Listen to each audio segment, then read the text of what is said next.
Hello বন্ধুরা, আজকে আমি একটা নতুন ধরনের ডিমের কাটলেটের রেসিপি নিয়ে এসেছি।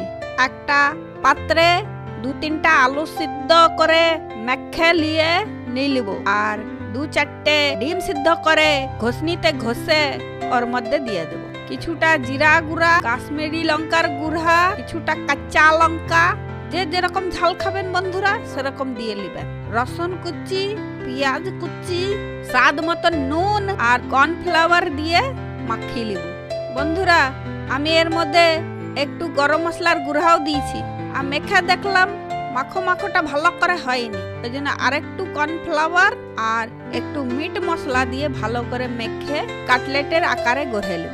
না, এর মধ্যে বিস্কুটের গুঁড়া দিব না, এমনিই গড়ে নেব। দেখবেন এমনি কি সুন্দর লাগবে।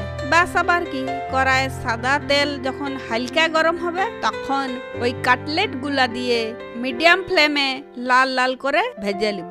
ব্যাস তৈরি আমাদের ডিমের কাটলেট। আমার এই রেসিপিটা যদি আপনাদের ভালো লাগে তাহলে লাইক, শেয়ার আর কমেন্ট করে জানাবেন। আর হ্যাঁ বন্ধুরা, সাবস্ক্রাইবও করবেন। আমার পুরো ভিডিওটা দেখার জন্য ধন্যবাদ।